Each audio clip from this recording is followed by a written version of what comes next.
If you've ever been curious as to what arthritis looks like on X-ray and maybe what your total knee replacement implant looks like on X-ray, this is the video for you.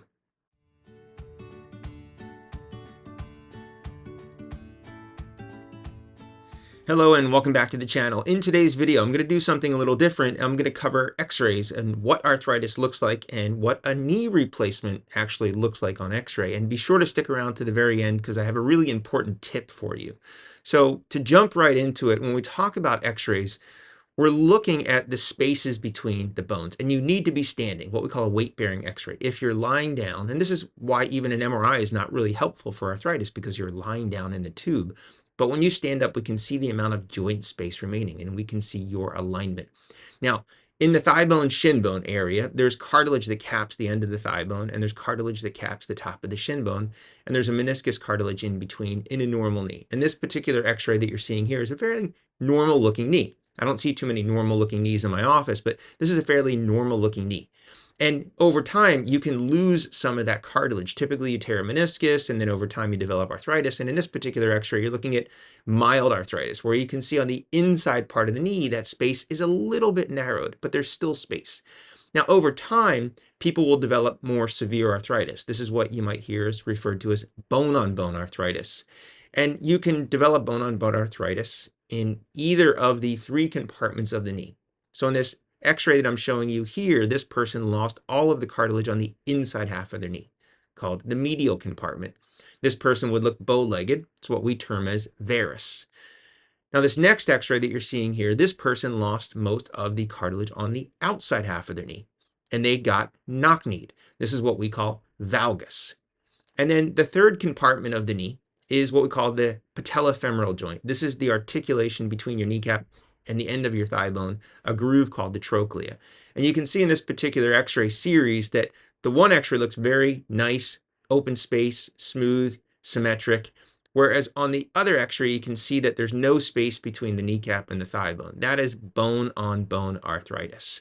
Now, as we jump into the implants, I want to share with you much of the implants that I've put in over the years and just kind of what they look like on X-ray. I've seen this on Facebook a lot of times. People say, hey, these are my X-rays. Does anybody know what the brand is? And this kind of video series will allow you to kind of pause and go back, and you might compare this to your X-rays if you don't already know what implant the surgeon put into you. Now, there's two basically types of joint replacements when we talk about the knee. There's partial knee replacements and total knee replacements. And one is not better than the other. It's just what is the best implant choice for you and the arthritis that you have. So if we start with the partial knee replacements, the most common partial knee replacement that we do is a medial compartment arthroplasty. This is a uni of just the inside half of the knee. And there are lots of different brands out there. I've put a number of different brands in. This particular one here I'm going to show you is a brand called the Oxford. It was first designed in Oxford, England. It's now marketed by Zimmer Biomet. This is a metal part that goes on the end of the thigh bone and a metal part that goes on top of the shin bone. And then there's a mobile polyethylene bearing that basically acts as your meniscus and cartilage, if you want to think about it that way. And it has a very good success rate if you put it in the correct individual. Now, there are lateral unis. I don't have a picture of that X-ray here. They're a little less frequent, but they are done and they are available. The next X-ray that I'm going to show you here, these are what we call patellofemoral arthroplasty. So they are a partial, but this is a partial of just the kneecap joint. We're resurfacing the back or bottom of the kneecap with plastic once we remove the cartilage.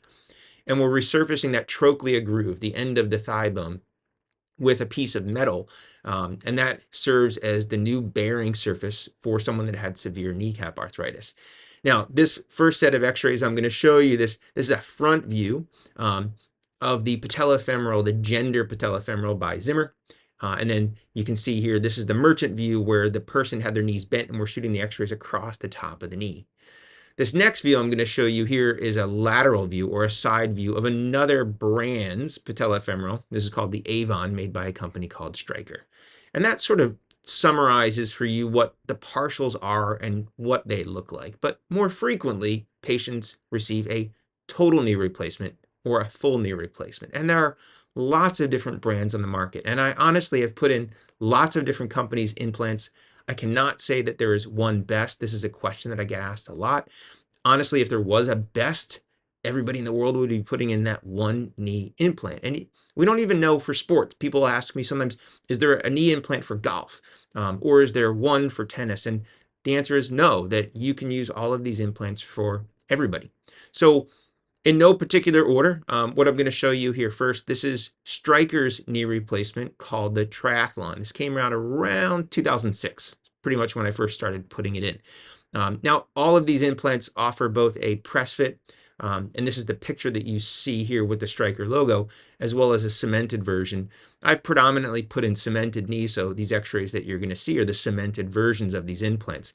This is the view of the knee from the front, and you can see that there's metal on the thigh bone, metal on the shin bone, and a space in between, which is again that plastic insert. And the majority of the time, surgeons like me will resurface the back of the kneecap, but in select cases, some surgeons may opt to leave your cartilage if it looks healthy.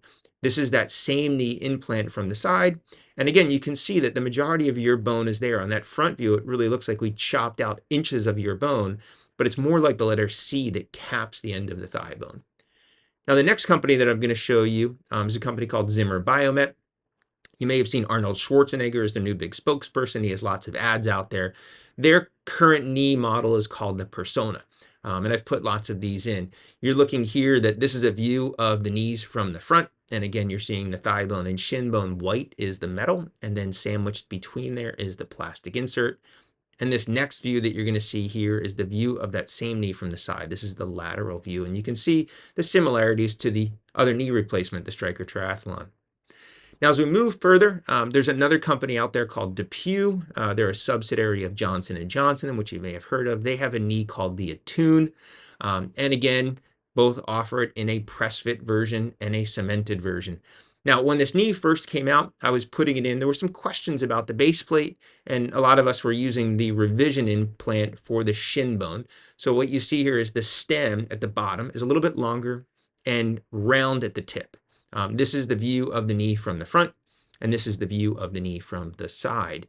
As things progressed, they redid and remodified the tibial base plate to make it adhere better to the cement. This is just a lateral view of the current base plate model that is available for the cemented version of their knee.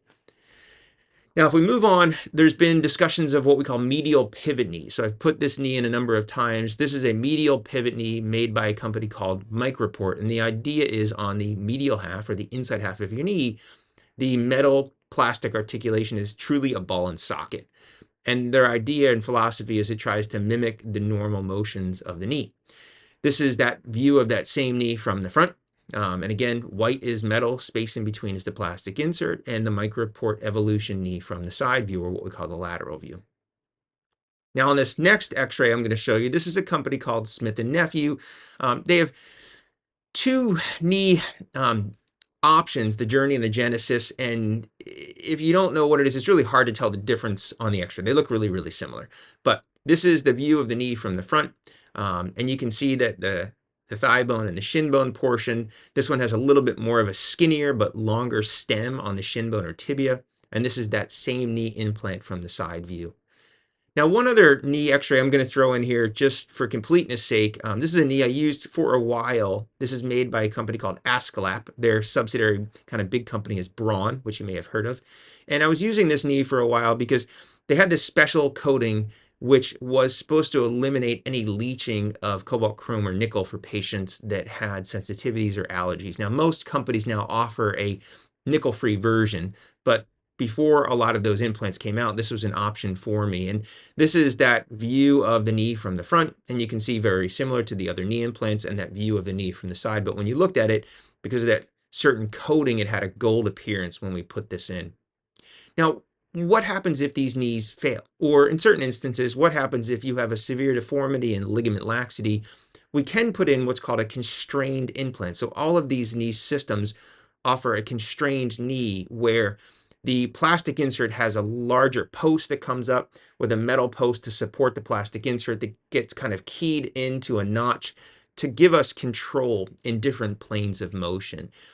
And when you look at an x-ray, what you're going to see is this sort of metal post sticking up, which is a clue that this is a constrained implant. And occasionally, even those don't work. So sometimes people have a knee replacement. Maybe they fall and broke the bone and destroyed the ligaments and loosened the implant, and there's not enough bone to fix with plates and screws.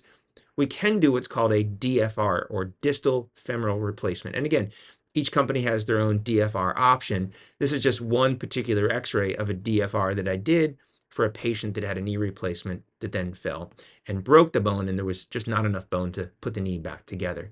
So that's a lot of information. I wanted to do this so you have the ability to go down and you can kind of click the little dial up there. You can slow this video down if you want. You can hit pause and kind of compare these pictures to your x-rays. And that's when I'm going to get to this kind of bonus tip.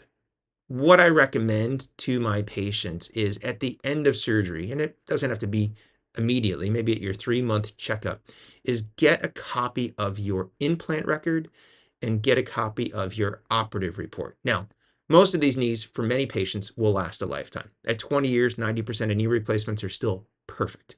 But if something happens, if you develop an injury or laxity or stiffness or an infection, and you need to have a second surgery, a redo, or what we call a revision, and maybe you're not in the same area where you had the first surgery done, you're seeing a different surgeon at a different hospital, it is extremely helpful for us. We can kind of look at these x-rays and we know which company it is, but we can't tell on the x-ray what size it is.